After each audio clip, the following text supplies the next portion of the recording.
নমস্কাৰ মই মজিদ বন্ধুসকল বলগতে চাওক আজি সন্ধিয়াৰ 7টা গুৰুত্বপূৰ্ণ খবৰ। প্ৰথমটো খবৰ, অসমৰ জনতাই 300 ইউনিট পৰ্যন্ত বিনামূলীয়াকৈ লাভ কৰিব বিদ্যুতৰ মাচুলৰ পৰা লাভ কৰিব সকা। আৰু এই সন্দৰ্ভত বৃহৎ ঘোষণা ৰাজ্য চৰকাৰৰ।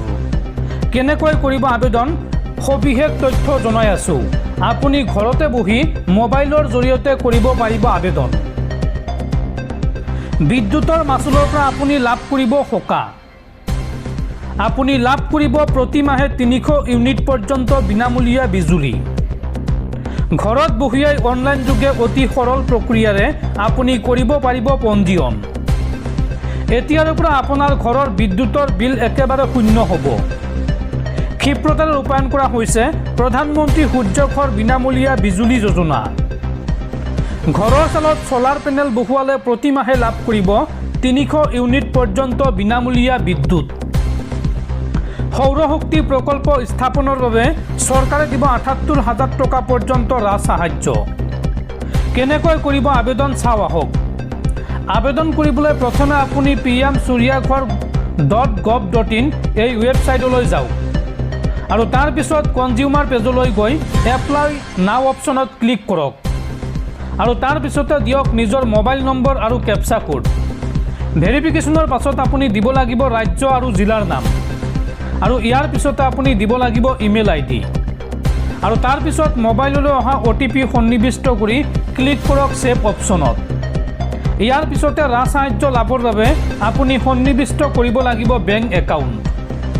সকলো তথ্য পাতি অনুমোদন হোৱাৰ পিছতে আপোনাৰ মোবাইললৈ আহিব মেছেজ আৰু বেংক কৰ্তৃপক্ষৰ সৈতে যোগাযোগৰ পিছতে আপোনাৰ একাউণ্টত সোমাব ৰাজ সাহায্যৰ ধন। একেলগে ধন বিনিয়োগ কৰিব নোৱাৰা গ্ৰাহকৰ বাবে চৰকাৰে কৰিছে অতি সুলভ বেংক ঋণৰ ব্যৱস্থা। গতিকে যদি আপুনি আপোনাৰ ঘৰৰ বিদ্যুৎ মাচুল শূন্য কৰিব বিচাৰে তেন্তে আজিয়েই PM সূৰ্যাঘৰ আঁচনিত আবেদন কৰক। পৰৱৰ্তী খবৰ, ইৰাণৰ ধাৰাবাহিক আক্ৰমণত এইবাৰ থৰকাচুটি হেৰুৱাইছে মাৰ্কিন প্ৰেছিডেণ্ট ডনাল্ড ট্ৰাম্পে। আমেৰিকা সন্মুখীন হৈছে বৃহৎ ক্ষতিৰ। 2029 চনলৈকে ট্ৰাম্পৰ সৈতে বৈঠকত নবহে ইৰাণ আৰু এই সন্দৰ্ভত আমেৰিকাক ইৰাণে বান্ধি দিলে 3টাকৈ বৃহৎ চৰ্ত। আমেৰিকাৰ হাজাৰ চেষ্টাৰ পিছতো শিৰনত নকৰিলে ইৰাণে। আমেৰিকাৰ সন্মুখত এইবাৰ ইৰাণে ৰাখিলে 3টাকৈ বৃহৎ চৰ্ত। আমেৰিকাৰ হাজাৰ চেষ্টাৰ পিছতো শিৰনত নকৰিলে ইৰাণে। সোমবাৰে ট্ৰাম্প প্ৰশাসনৰ সৈতে সম্ভাৱনাপূৰ্ণ আলোচনা বাতিল ইৰাণৰ আৰু 2029 চনলৈকে ট্ৰাম্পৰ সৈতে বৈঠকত নবহে ইৰাণ। 20 জানুৱাৰী 2029 ট্ৰাম্পৰ শাসন সমাপ্ত হোৱালৈ অপেক্ষা কৰিব ইৰাণে। কিন্তু ট্ৰাম্পৰ ওচৰত কেতিয়াও সৰু নহয় ইৰাণ। ইৰাণে মুকলি নকৰে হৰমুজ প্ৰণালী। যেতিয়ালৈকে ট্ৰাম্পৰ শাসন শেষ নহয় তেতিয়ালৈকে বন্ধ ৰাখিব হৰমুজ প্ৰণালী। ইৰাণৰ সংসদৰ অধ্যক্ষ মহম্মদ বাকৰ গালিভাফৰ উপদেষ্টা মাজিদ চাকিৰীৰ এই মন্তব্য।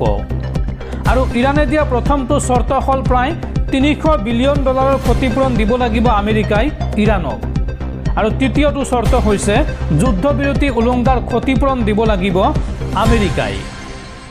আমেৰিকাৰ হাজাৰ চেষ্টাৰ পিছতো শিৰনত নকৰিলে ইৰাণে আৰু এইদৰে এতিয়া ইৰাণৰ সৈতে যুদ্ধ কৰিবলৈ গৈ ঢুকে ঢুকে পানী খাইছে আমেৰিকা যুক্তৰাষ্ট্ৰই। পৰৱৰ্তী খবৰ, ইষ্ট ইণ্ডিয়া কোম্পানীৰ দৰে উজনি অসমলৈ গৈছে Badruddin Ajmal. East India company এনেকৈ ব্যৱসায় কৰিবলৈ আহি শাসন কৰিছিল আৰু এতিয়া অসমীয়া মহিলাক বাংলাদেশীয়ে ভৰিত ধৰাইছে। এয়া মানি ল'ব নোৱাৰি। ইয়াৰ যোগ্য প্ৰত্যুত্তৰ দিব লাগিব।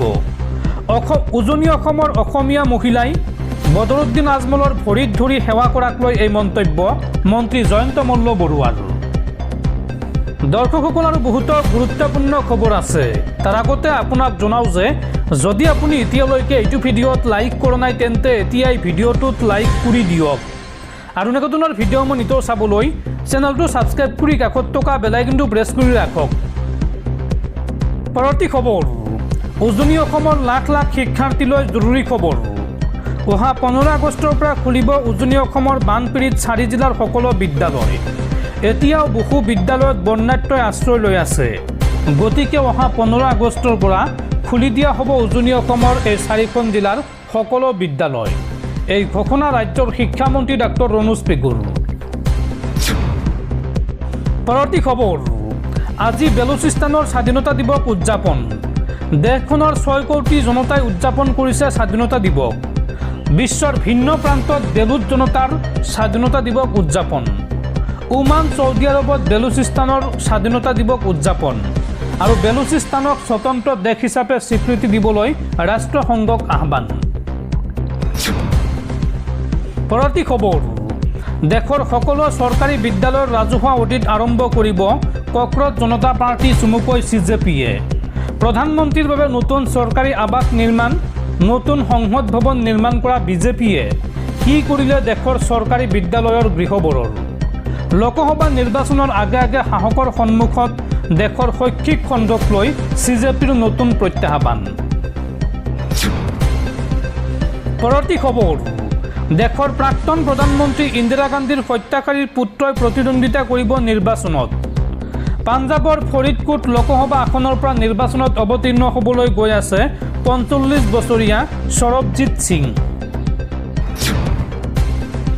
পৰৱৰ্তী খবৰ, গুৱাহাটীত পুনৰ ভয়ংকৰ ঘটনা। এইবাৰ গুৱাহাটী মহানগৰীত এজন ভিডিঅ' সাংবাদিকৰ ৰহস্যজনক মৃত্যু। হাতীগাঁৱৰ শেৱালি পথত সংঘটিত হৈছে এই ঘটনা। দীপু চৌধুৰী নামৰ সাংবাদিকজনৰ মৃতদেহ ভাড়াঘৰত উদ্ধাৰ হৈছে ৰহস্যজনক অৱস্থাত। গুৱাহাটীৰ এটা ব্যক্তিগত ছেটেলাইট চেনেলত কৰ্মৰত আছিল দীপু। মৃতদেহ উদ্ধাৰ কৰি সমগ্ৰ ঘটনাৰ তদন্ত আৰম্ভ কৰিছে হাতীগাঁও আৰক্ষীয়ে। উল্লেখযোগ্য যে বজালী জিলাৰ পাঠশালাত ঘৰ দীপু চৌধুৰীৰ। প্ৰাথমিক তদন্তত দীপুক হত্যাৰ সন্দেহ। পৰৱৰ্তী খবৰ, বিজেপিৰ দুমুখীয়া চৰিত্ৰ।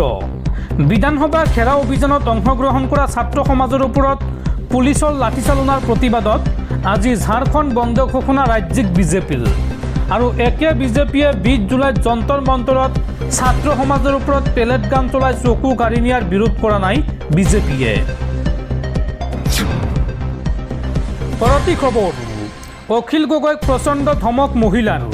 শিৱসাগৰত বান পৰিস্থিতি পৰিদৰ্শন কৰিবলৈ গৈ এইবাৰ প্ৰচণ্ড ক্ষোভৰ সন্মুখীন হ'ল বিধায়ক অখিল গগৈ। এগৰাকী মহিলাই খেদি আহিল বিধায়ক অখিল গগৈক আৰু পেপুৱা লাগিল চাই থাকিল বিধায়ক অখিল গগৈয়ে। বানপানীৰ সময়ত অখিল গগৈয়ে সমষ্টিটোত যথেষ্ট কষ্ট কৰিছে। শিৱসাগৰ সমষ্টিৰ ৰাইজে অখিল গগৈৰ সেই সেৱাৰ কথা স্বীকাৰ কৰি সাধুবাদো দিছে। মঙলবাৰে পিছে অখিল গগৈয়ে বানপীড়িত এটা অঞ্চললৈ গৈ ৰাইজৰ মৰম নাপালে। ইয়াৰ বিপৰীতে অখিল গগৈৰ ওপৰত গৰম হৈ এগৰাকী মহিলাই বিধায়কজনক হাত পুৰুষ উজাৰি গালি বৰ্ষণ কৰিলে। অখিল গগৈ গৈছিল মগ্ৰাহাট পঞ্চায়তৰ অন্তৰ্গত আইলামুখ গাঁৱলৈ আৰু তাতে ৰাধিকা নামৰ এগৰাকী মহিলাই দেৰিকৈ খবৰ ল'বলৈ যোৱাৰ বাবে বিধায়কজনক উভতি ধৰিলে। বান সাহায্য নোপোৱা, চৰকাৰী সাহায্য ধন সোমোৱাক লৈ খেলি মেলি এই সকলো কথা সামৰি অখিল গগৈৰ সন্মুখত ৰণচণ্ডী মূৰ্তি ধৰিলে মহিলাগৰাকীয়ে। আনকি মুখত উভত মাত মাতি অখিল গগৈক জবাবদিহি কৰিলে মহিলাগৰাকীয়ে। আৰু তাৰ পাছত অখিল গগৈয়ে বানত এতিয়া ডুব গৈ থকা গাঁওখনৰ লোকসকলৰ খবৰ ল'বলৈ যোৱাৰ সময়ত এজন যুৱকে অখিল গগৈক উদ্দেশ্যি ক'লে, আপুনি যেতিয়া প্ৰথম বিধায়ক হৈছিল তেতিয়াই আপোনাক এই গাঁওখনৰ বাট পথ ঠিক কৰিবলৈ এখন দৰখাস্ত দিছিলোঁ। আজি 5 বছৰ আপুনি একোৱে নকৰিলে। অখিল গগৈয়ে অৱশ্য এই ক্ষোভক ইতিবাচকভাৱে গ্ৰহণ কৰি সেই সময়ৰ পৰিস্থিতি সন্দৰ্ভত এক ভিডিঅ' আপলোড কৰিছে। লগতে তেওঁ লিখিছে, এনেদৰে কালি প্ৰথমবাৰৰ বাবে শিৱসাগৰৰ বানপীড়িতৰ পৰা গালি খালোঁ। মগ্ৰাহাট পঞ্চায়তৰ আইলামুখৰ ৰাধিকা বাইদেৱে তামাম গালি দিলে। দেৰিকৈ খবৰ ল'বলৈ অহা বাবে গাঁওখনৰ ৰাধিকা বাইদেউহঁতৰ চুবুৰীটোৱে কমকৈ চৰকাৰী সাহায্য পোৱা বাবে 15,000 টকাৰ তৎকালীন চৰকাৰী সাহায্যত চুবুৰীটোৰ মানুহৰ নাম নোসোমোৱা বাবে আৰু আমাৰ দলৰ কেইগৰাকীমান স্থানীয় কৰ্মীৰ কাম কাজৰ বিৰুদ্ধে আছিল ৰাধিকা বাইদেউৰ এই ককৰ্থনা। সামাজিক মাধ্যমত এই মন্তব্য কৰে বিধায়ক অখিল গগৈয়ে।